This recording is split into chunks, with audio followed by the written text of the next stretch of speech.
What's up, everyone? I'm here in my shop today, getting ready to make my next video. I'm going to show you guys how I'm making my shiplap for all the walls.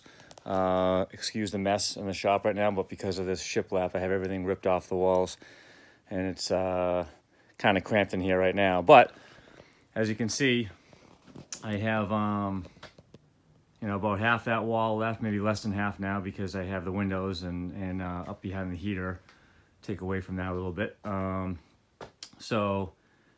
I have that. I have around the garage door, and that's it. And then I'll have to figure out what I'm doing for the ceiling.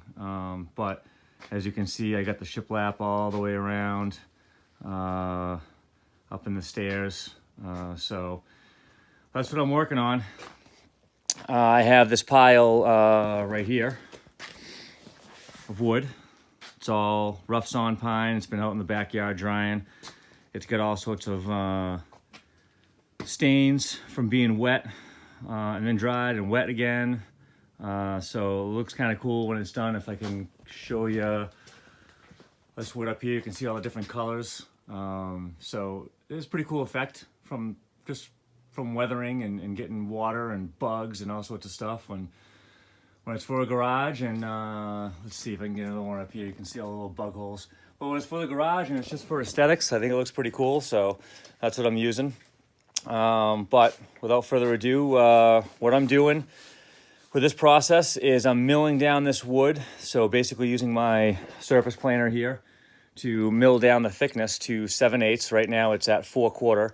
4/4 means 1 inch. So it's that's how thick it is, 1 inch thick. I'm going to use a surface planer to mill it down. It's going to make the surface look obviously a lot nicer than what it looks like right now. You can obviously tell the difference for what's on the wall and what's here. And then I'm going to show you guys my process of milling up these boards, making them the correct size, putting the shiplap groove in them, and how I attach them on the walls. So first step is surface planing. The tough part about this is normally with a surface planer, you like to surface one side of the board on the joiner, but I'm not going to do that. I'm just going to send it through rough, which the first pass when you have a board that's rough on both sides is instead of smooth on one side is kind of tough. So we'll see how these go, but yeah, let's start planing.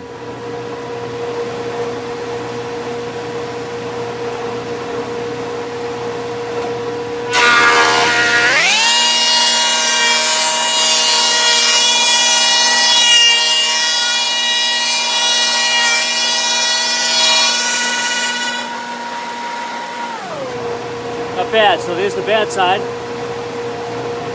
and there's the good side. Looks pretty good. All right, I got all the planing done. As you can see, stack looks a little bit smaller, if you can tell the difference from the way it looked before, just because every board is now 7/8 of an inch thick versus 1 inch thick, and they've all been cleaned up. For the most part, they don't all come out perfect, but for the most part, they look pretty good. And this is a little bit closer shot, what I was saying earlier with like some of the bug holes and stuff. Looks pretty cool with all the little holes and the different colors and that kind of stuff. So, all right, the next step is I'm going to joint one edge using my joiner. So I'm going to joint one edge to make one edge smooth. So once we have one edge smooth, I can take it to the table saw and I can rip them all down to specific sizes. So I'm going to use my big joiner over here to make one edge smooth on all of those pieces. When I take them off the jointer and I stack them over here on these sawhorses, I'm going to stack them with like sizes together. So like, this board and this board would pretty much go in the same stack because they're similar widths. You can obviously see that this board here is a little bit thinner, so it'll be in its own stack. And that'll help me when I get to the table saw. If, I'm cutting boards that are all 9 inches wide, they'll be in the 9-inch pile. And if some of them are 6 inches wide, they'll be in the 6-inch pile. So just a little bit of tip of organization as you're going. So let's get started with the jointing.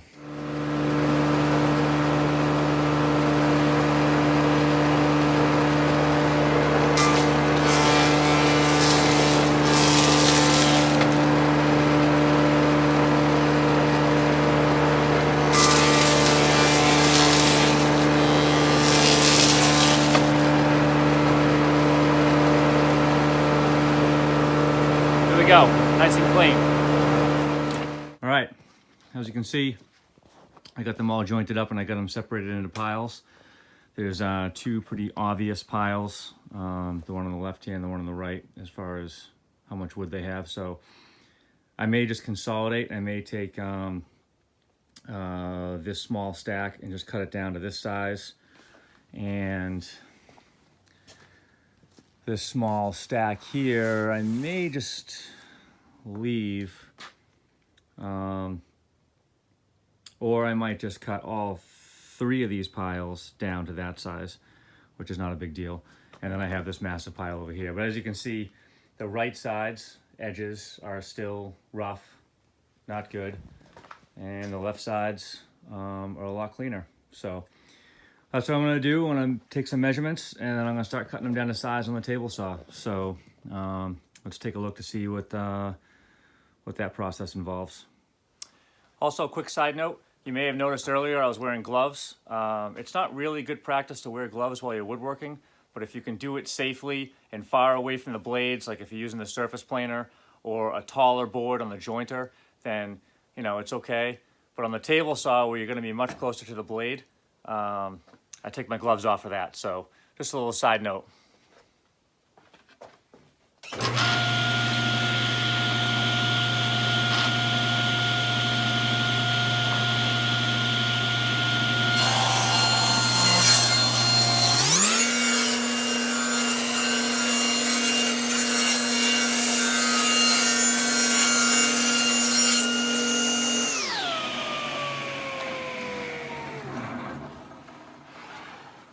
There we go, 7 1/8. Now I just have about 42 more boards to go.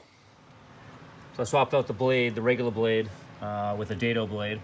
Just a quick little note on the dado blade. It's two regular blades, one blade on the left side, one blade on the right side, and it's sandwiched in between with chip breakers.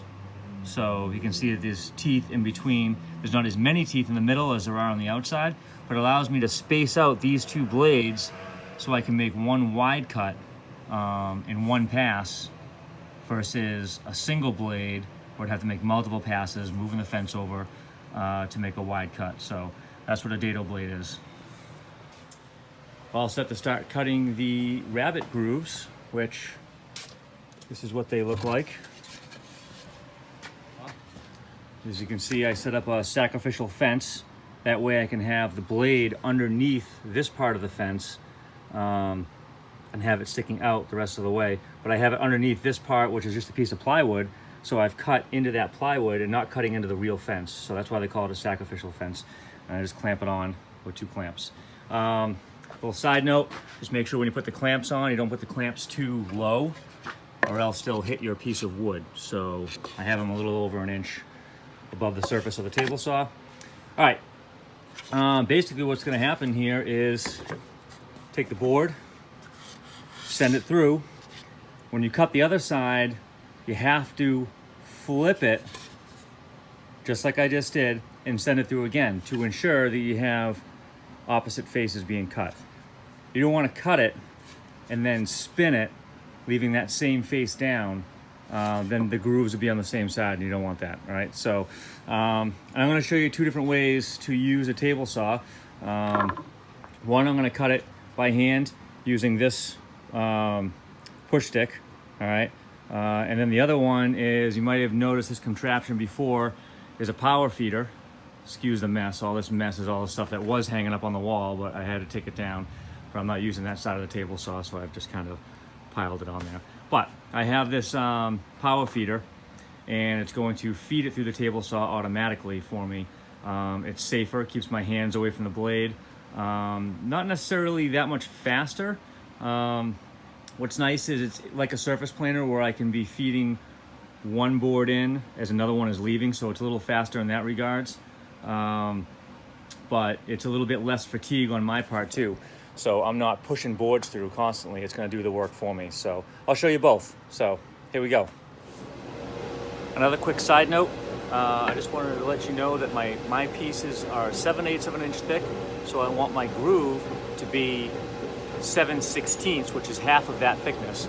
7/16 I have the blade set to height-wise, and then how far over is the fence? That's going to be 5/8 of an inch wide. So 7/16 by 5/8, and now 5/8 is a little bit 5/8 is a little bit wide. However, these boards I know are going to shrink a little bit. So as they shrink, all right, there'll still be plenty of room and they'll overlap. Instead of making it really small, and if they shrink too much, then they open up. I have it at 5/8. A lot of people, you can do 1/2 inch or 3/8, but 5/8 is gonna, I know it won't shrink that much over time. So here we go. Here's the first pass, doing it with just the push stick.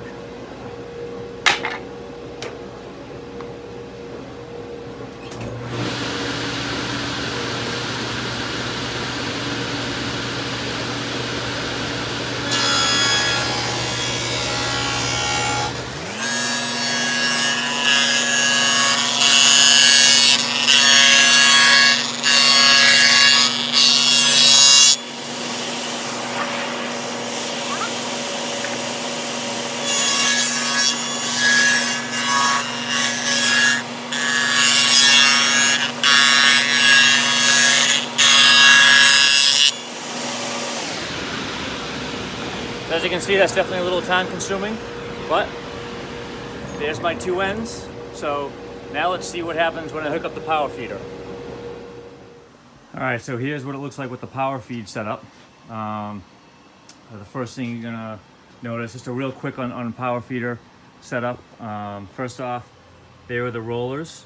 The way I have it set is I have it with 2 rollers in front of the blade here. So you got 2 rollers pushing, and then you have the 3rd roller in the back after the blade, essentially pulling it, but then pushing it out the rest of the way. So you want most of your grip pushing so that it's holding the board down and not allowing it to shoot out back at you, all right? I have the machine, as you might be able to tell by this video, you can tell a little bit, that it's angled in towards the fence. So there's always pressure in towards the fence. Not a ton, but it's definitely not parallel. It's a little bit past parallel, all right?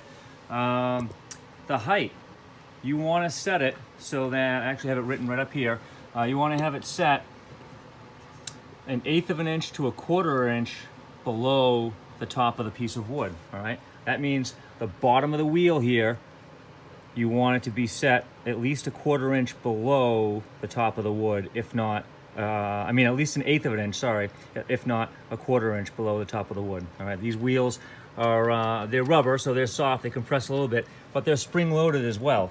But it's a really tough spring. I can't even, lift it up myself. But, so if my wood is 7/8 of an inch thick, I actually have this set to a little under 3/4, and that, about 11/16. That gives me about 3/16 of an inch below. And you send the board in, and the rollers will kind of move up a little bit, and they'll have downward pressure on the board, holding it nice and tight as it sends it through. So I have a couple of different settings on here. I basically have it on the fastest setting. You can have gears down here to make the wheels spin either faster or slower, depending on which way this lever is angled. And then you have the motor speeds. 2 is fast, 1 is slow. You'll notice that there's 2 more settings on the other side. Those are the same fast and slow settings, except they spin the motor in the reverse direction. So if I have this whole thing switched around, the motor will run in reverse, so you can go the opposite way. So, all right, so let's check out and see how this thing works.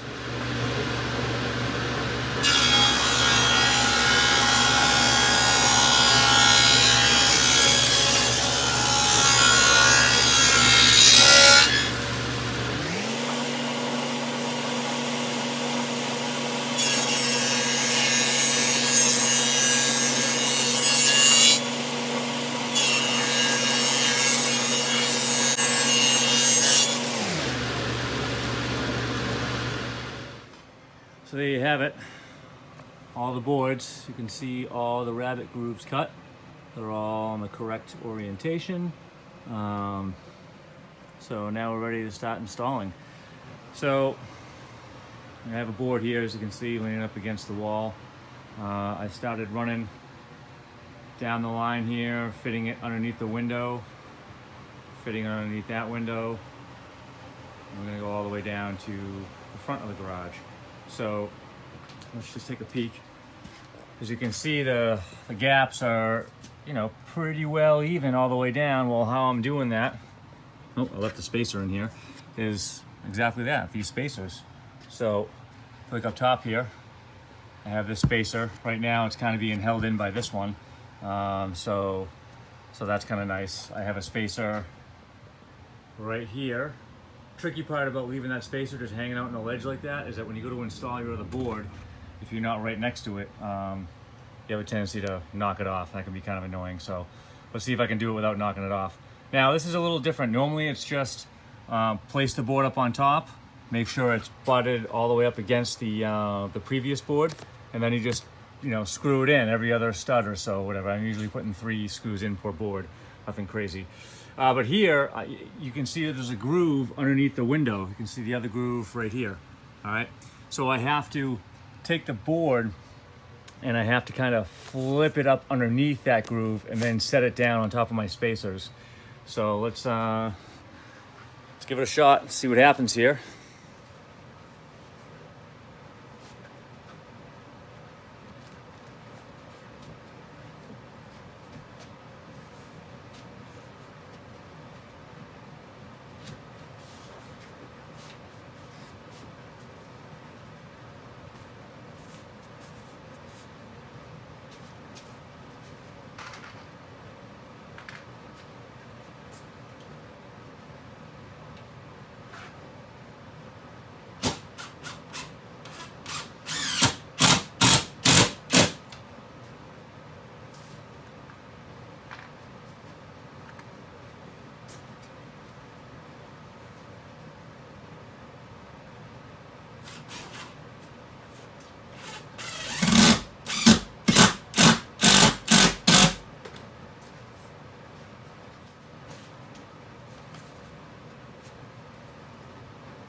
There you go. So I think that went in pretty well. Looks nice. The end joint is nice and tight. One last thing to add when you're putting the shiplap up, you put the screws on the bottom of the pieces. So if we take a look at this piece here, you can see that, or both of these pieces, the screw is at the bottom of the piece. So this piece overlaps this one, right? So there's no screw at the top. This one kind of wants to come out. Well, this one is holding it in. So you put the screw in the bottom, it overlaps the bottom one. The top one will hold in the bottom one, you know, and the screw is holding the whole piece, yes, but as you come up to the top here, it might be kind of tilted out a little bit. Put the next piece on, and it'll kind of suck in this bottom piece by putting the screw in the bottom of the next piece. So that's how you do it. But that's it. So we take a step back and take a look at it. It's all finished. It looks pretty nice surrounding the windows. Obviously I still have to do the front of the garage, but that wall is done. I had to do some special cuts around the gas pipe and around the exhaust and around the outlet. But I gotta finish the ceiling up there. But yeah, I think it looks really, really nice. So now I can put all my stuff back so my table saw doesn't look like this. But that's it. That's how you make shiplap out of air-dried pine. It's air-dried pine's pretty soft, got a lot of bug holes in it. The water damage has caused a little bit of rotting, but for these walls, I think it looks really awesome, and it really gives it a good wood shop feel. So hope you enjoyed that video.